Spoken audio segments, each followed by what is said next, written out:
What's up, YouTube? It's Grant. Just going over some of the cards that we got in Modern Horizon. Me and my girlfriend, completely new to EDH. We both have one deck each. We both bought a booster box of Modern Horizons, and based on what we pull, we decided to make a deck. And I just made a video about her sliver deck and how much slivers were affected by the Modern Horizons, as well as some of the best cards that came out for EDH, in our opinion. In my opinion, like Winds of Abandon. But anyways, I got Urza and Yawgmoth, and I wanted to do Urza because I thought he'd be fun. And he is fun. I didn't make such a crazy deck that I can't play with friends or go to the card shop and get a game. I often lose because I get targeted pretty quickly, and it's not to the point where it's crazy competitive. Although it's very good considering it's not running the crazy cards you see. It doesn't have Laboratory Maniac, for example, but I could add it into it because it does have some combos in there that are great. I've never gotten them. Played a lot of games. But without further ado, I'm just going to jump right into this. So one of the things I'm going to do here is also go over some cards that I think might be good in it, and hopefully you guys can tell me what you think.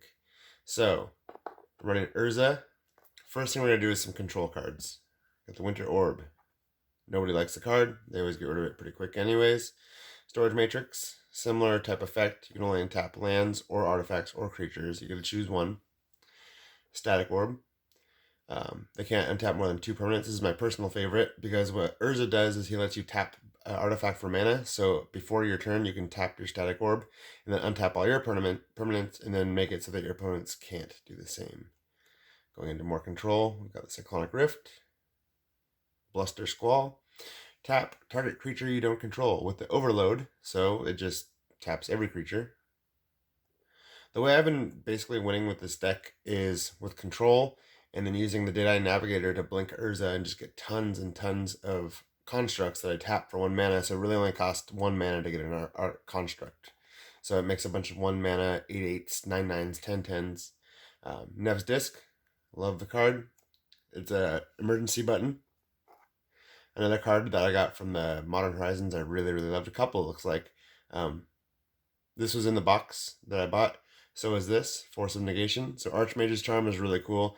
I usually use it as a counter, or I can draw 2 cards with it, depending if it's been sitting in my hand for a long time.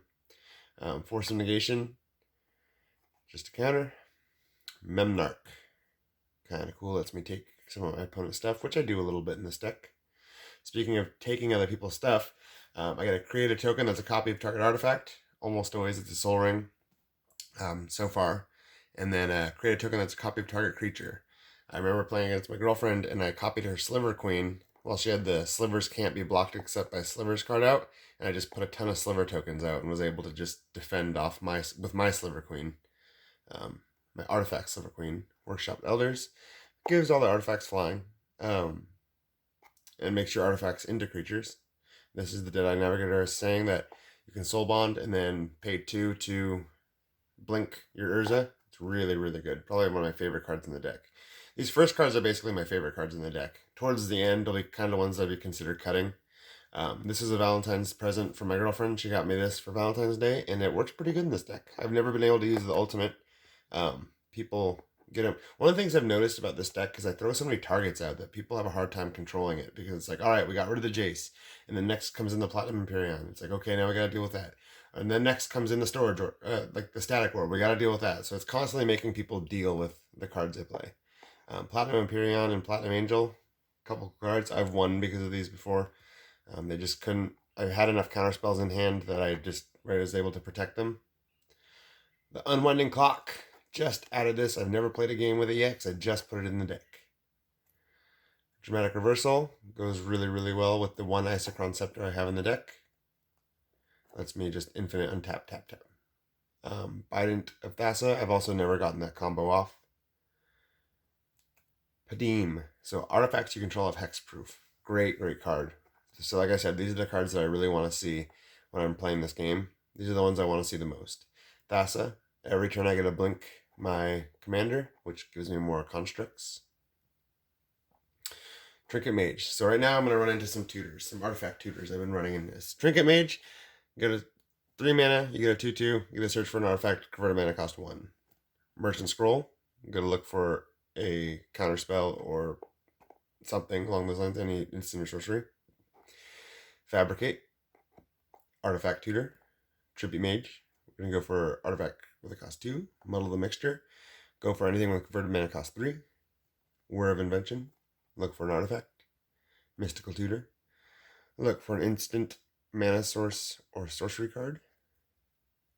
Trophy Mage. Lets me go for an artifact with 3. Then we're going into my Mana Rock Generator. So this says whenever you cast an artifact spell, create a 1/1 colorless Thopter artifact creature token with flying. This one says whenever an artifact creature you control deals combat damage to a player, you may put a 1/1 blue Thopter artifact creature token into play. Whenever you cast an artifact spell, create an artifact. If you choose Moran, whenever you cast an artifact spell, create a 1/1 colorless mirror artifact. By the way, this deck generates so much mana. I've used a stroke of genius and drawn 20 cards. Just crazy how well this thing generates mana. Phyrexian. At the beginning of your end step, draw a card, then discard a card. Then if there are 15 or more artifact cards in your graveyard, target opponent loses the game. Could be, I've never used it for that. But Trail of Evidence. Whenever you cast an instant or sorcery, investigate. Put a colorless clue artifact token. This is another way for me to get some artifacts. Every turn, the first 2 turns, you got to look for an artifact and put it into your hand. And then it's third turn, all of your artifacts become 5/5s, which you create quite a bit of tokens and have a bunch of artifacts. Now we're going to go into card draw. So I added this into card draw. I had this card. I put it in the deck. I would even be willing to take it out because it doesn't really do much. Other than it lets me shuffle my library, which I guess could be good if I had maybe, I don't know. I use Brainstorm, so maybe that'd be good. But one of the cards I'd take out is Soothsaying. It's a 1-drop enchantment. Pay X, look at the top X cards of your library, and put them back in any order. So it's kind of cool. Once you have a lot of mana, you have 3 extra in your turn just looking at the top 3 cards. It's useful. It's not a bad card. Treasure Cruise. Mystic Remora. So I run the Brainstorm, Ponder, Preordain type thing. Preordain so far my favorite. Just a cool card. Blue Sun Zenith. A lot of these cards I had. I was lucky I didn't have to buy a lot. I got some of these cards. I pulled that out of a pack that I bought. I did buy some of these cards though too. Stroke of Genius. Welding Jar. 0 cost. Turns into basically a Mox when Urza's out. And I gotta regenerate an artifact. So these are just some of the cards that I would trade out. But they are good in this deck. So Zahid. I always have an artifact out by the time I have 4 mana. So, because if I don't, then I'm just going to play Urza first, and then he gives an artifact. So you can tap an artifact and pay 4 for a 5/6 flying. Good card. Swift Boots. There's just a 5/6 flying, and as long as you control 4 or more artifacts, he has hexproof. And tap 2 artifacts you control and draw a card. Like I said, these are the cards I take out, but they're not bad. I mean, they're not great. They're not crazy. I'm not trying to draw them every game, but when I do, they tend to be okay. This one lets me put a +1/+1 counter on all my constructs.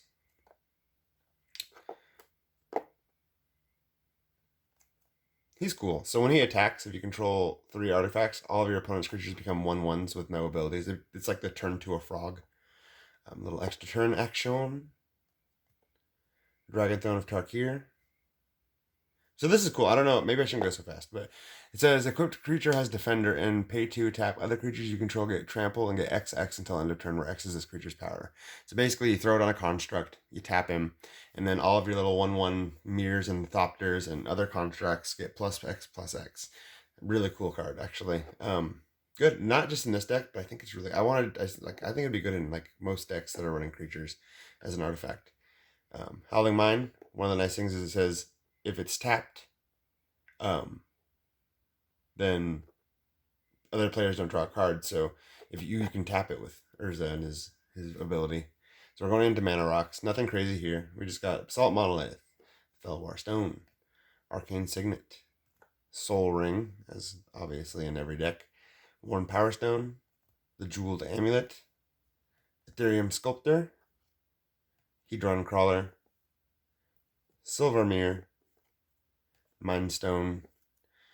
Okay, that's it for ramp. Really, everything is ramp with Urza. Every artifact is a mana rock. So it's it's crazy. It's insane.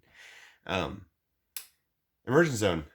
Tap, sacrifice it, and cast spells this turn as though they had flash. Blighted Cataract. Sacrifice it, draw 2 cards. Field of Ruin. Destroy target non-basic land.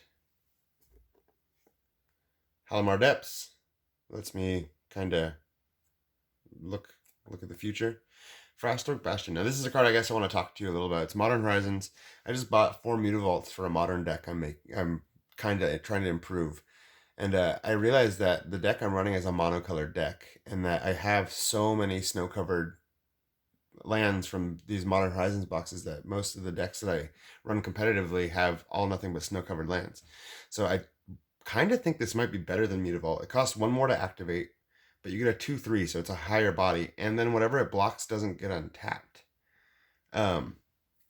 So it makes me wonder how this is going to play out if people are going to start using it, because Mutavault's cool. I don't know if you guys know what Mutavault does, but it's a land, you pay 1 and tap it, or you pay 1, I don't know, I guess you don't tap it, but it becomes a 2/2 creature of every type. So if you're playing tribal, like slivers and stuff like that, it can be really, really good. Or if you're playing vampires or elves, you get all the tribal bonuses. But people generally use it as a defensive land. So I was playing 8-rack, and you use it to kind of stop people from hitting you. You have some sort of blocking, and you can use your land as a 2/2 creature, as well as your mana source. This is a 2/3, and like I said, it has a little bit of a control aspect where it doesn't untap. And really, if you're running a monocolor, just get 10. If you're using utility lands, get 10 slow-covered swamps, snow-covered islands, whatever you want to do. And then this is going to let me cycle, and target creature can't be blocked. So, oh, there's one more. Buried Ruin. Yeah. So remove it, and then you get to look for an artifact that's in your graveyard. It's actually really good. And then the rest are just my basics. I'm not going to go through them. I was really lucky with getting all these boxes, because you get tons of these full art snow-covered islands if you get the Modern Horizons. And this is where I kind of want your guys' input. Tell me what you think. There's a couple cards that I wanted to put in. One of the things my girlfriend bought me for Valentine's Day was this card that I can't use because it's banned, but it's really cool. It's Tolarian Academy. It's something that I just love having. It's one of my favorite cards that I own, and I wish I could put it in the deck. The Vidalcan Orrery, something I'm not 100% sure whether I should run it. I really like this channel called the Command Zone, and they swear by this card. They say it's a really good card. I could see it being useful in my deck, but I'm not sure what I'd cut for it. Then Thassa's Intervention. So look at the top X cards of your library, put 2 of them into your hand and the rest on the bottom of your library. Or counter target spell unless its controller plays twice of X. So I like that it's versatility, I like that it's card draw. And with my deck I have tons of mana. Spell Swindle. Seems bad, but the one thing that makes me wonder is, says counter target spell, create X colorless treasure artifact tokens, where X is that spell's converted mana cost. They have tap, sacrifice the artifact, add 1 mana of any color to your mana pool. It reminds me of that one really expensive, I think it's called Mana. It's not Mana Drain. Maybe it's Mana Drain. You counter a spell and then you get to add that much mana your next turn. It's 2 to play. So this costs 5, but if you counter, say, a 5 to play or 4 to play spell, you get 4 tokens. The crazy thing for Urza is that those are just mana rocks now.